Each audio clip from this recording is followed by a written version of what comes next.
This is the Honda City EHEV, the hybrid variant of the popular Honda City. So if you are choosing this, you are obviously choosing this for the extended range, the lower emissions, etc. So instead of doing a regular review, what we are going to do today is actually test the range of this vehicle in the city. And what better place to do it than Bangalore, which usually has a lot of traffic all throughout the day. So that's exactly what we are going to do. We are tanking it up, we are going to be driving in the city, in the crowd, and then coming back, refueling it and telling you what the range is going to be like.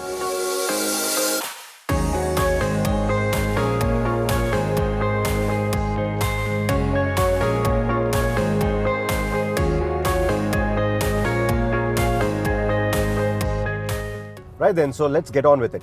When you press that push button starter, the engine comes to life. It's not coming to life in a very silent manner like a regular electric vehicle.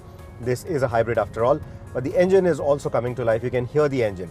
That push button starter, it's got a red glow to it. I think they should have done a blue to go with that theme. They also have that blue tinge in the Honda logo. But anyway, so it doesn't necessarily come to life in a pure EV mode. It doesn't start off in a pure EV mode either. The engine is there. The engine will provide the power wherever required. Of course, this is for the most of its time running on the electric motor. The engine is powering the electric motor. It's also charging the battery at the same time. There is an eCVT transmission to facilitate this entire operation. But this is not a speed dependent or an RPM dependent system. It's more of a load dependent system. So it will choose when it needs the engine to cut in, when it needs the engine to start feeding power to the wheels as well. And most of the time, like I said, the electric motor will take care of most of it. So it's a load dependent system in that sense.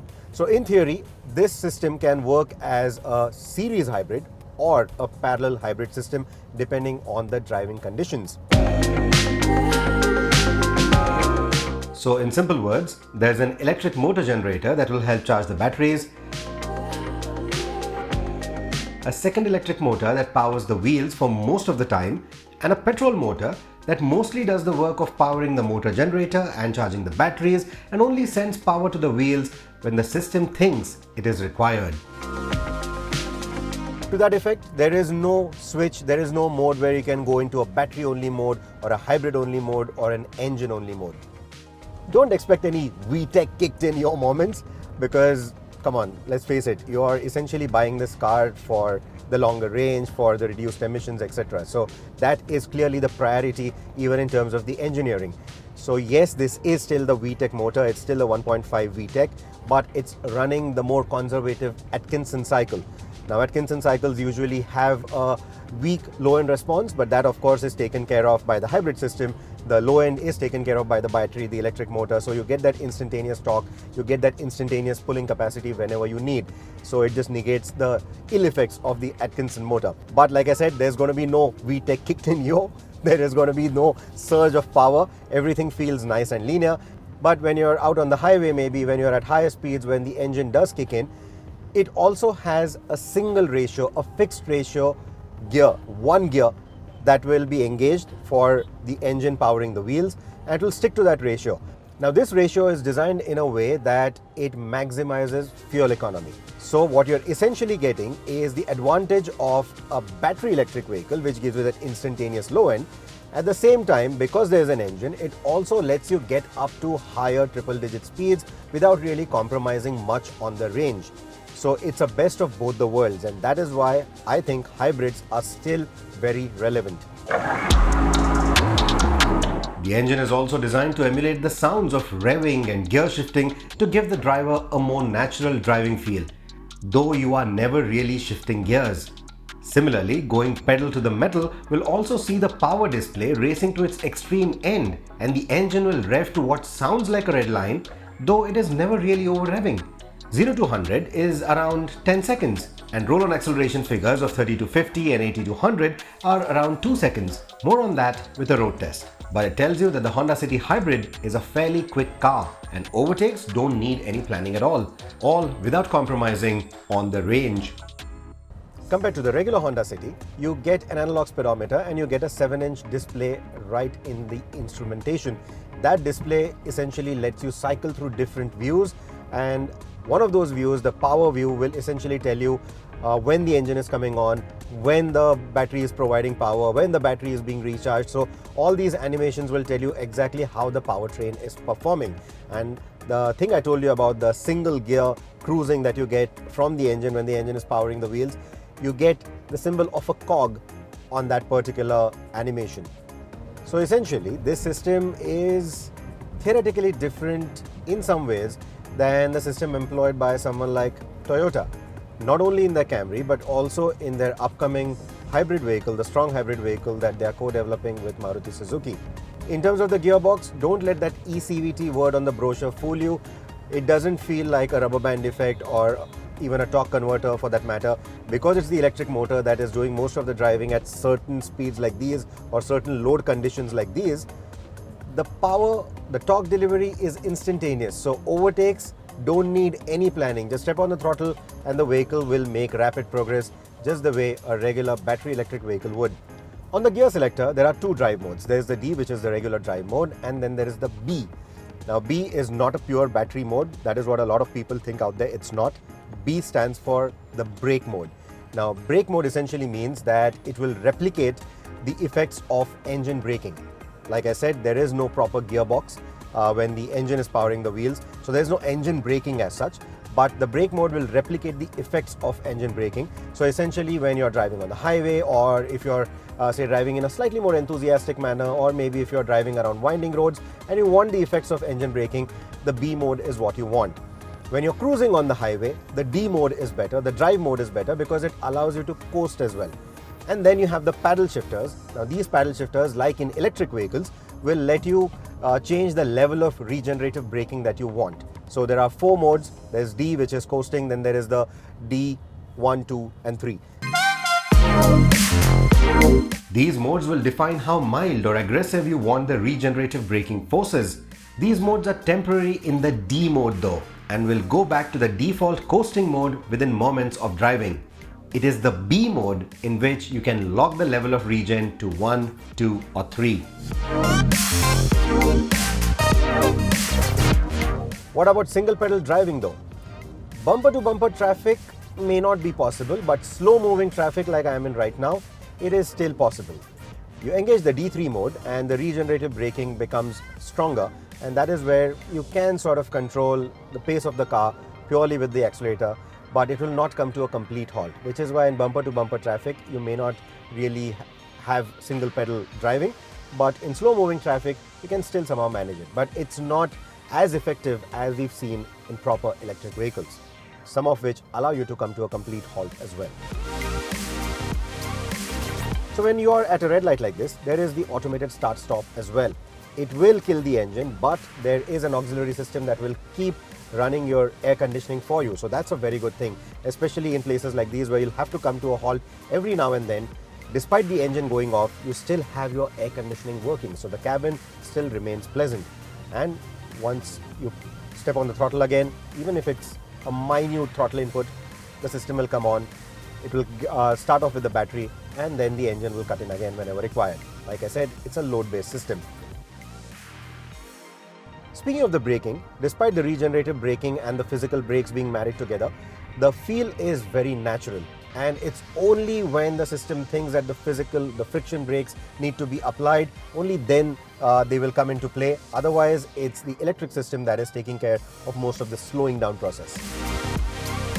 Continuing on the topic of braking, you also get an electronic parking brake, and there's also a brake hold function. So you can also use it like a hill hold to an extent when you're on a gradient, or when you're at a traffic light, you can simply press the brake hold and you can let go of the brake pedal. The vehicle will stay in place, it will not roll forward or backward. So that brake hold function is really effective and very useful. When driving over bad roads like I am right now, it doesn't feel any different than the regular Honda City. Of course, there is a battery pack, there's that motor, there's that additional weight, but at the same time, it doesn't make that additional weight evident in any way. It doesn't feel like you're carrying a lot of weight in the belly. It doesn't feel too heavy while going through potholes. This is something that we have experienced in electric vehicles, but not something that you will feel over here. It just feels very natural. That is also because the battery pack sits behind the rear seat and under the boot, and that does take away some of the boot space. but a space-saver wheel and two mid-size suitcases won't be a problem at all. Rear seat space or comfort isn't compromised either. Being the range-topping ZX trim, 6 airbags and a host of other safety tech is standard on the City Hybrid.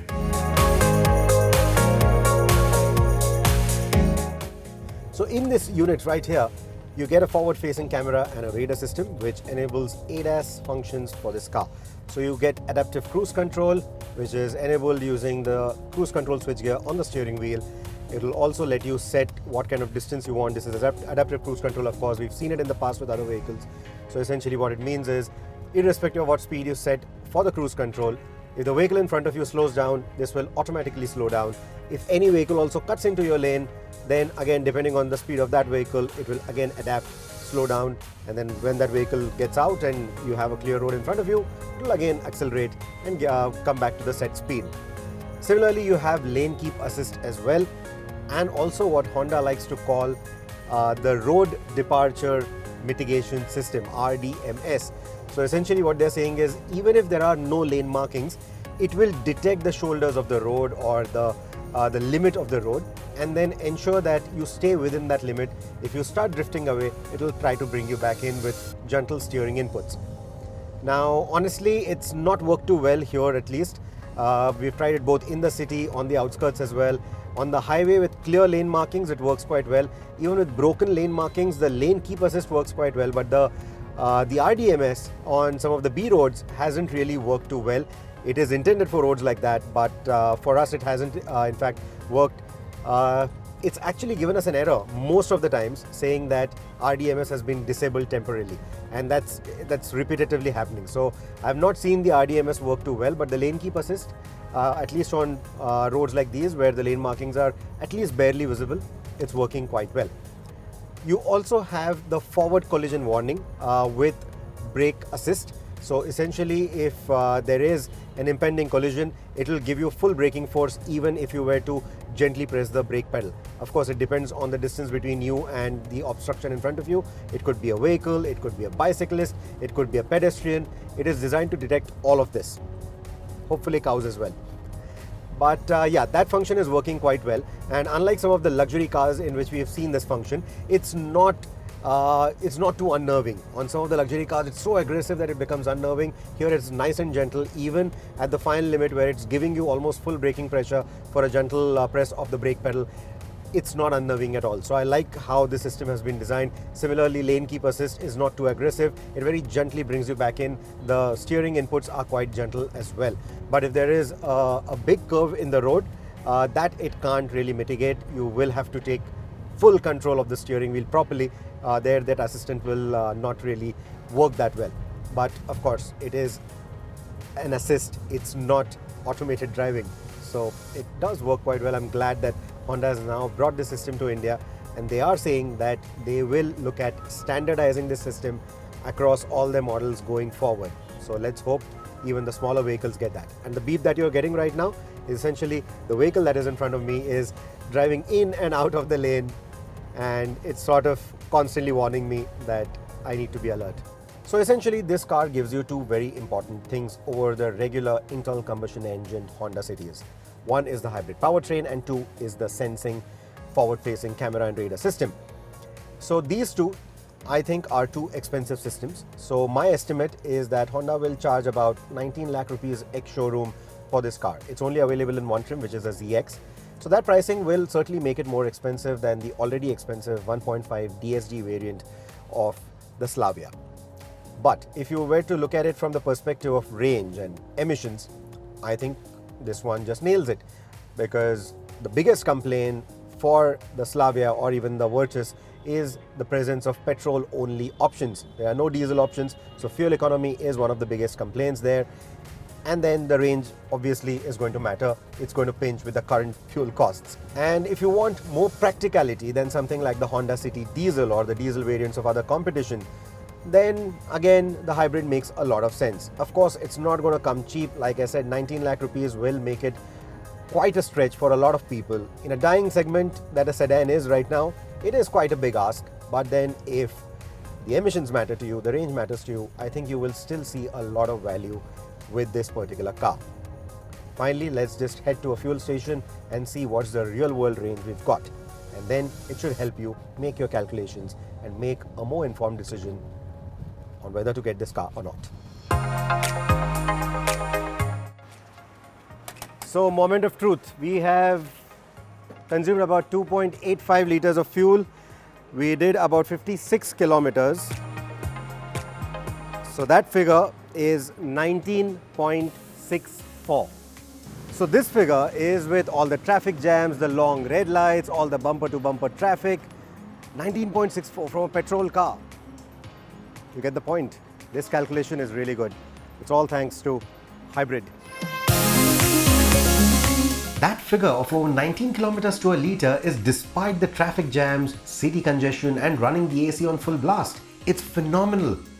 So if your daily driving commutes are over 25 kilometers, the City Hybrid is likely to give you a better return on your investment than any other car in this segment, crossovers and SUVs included.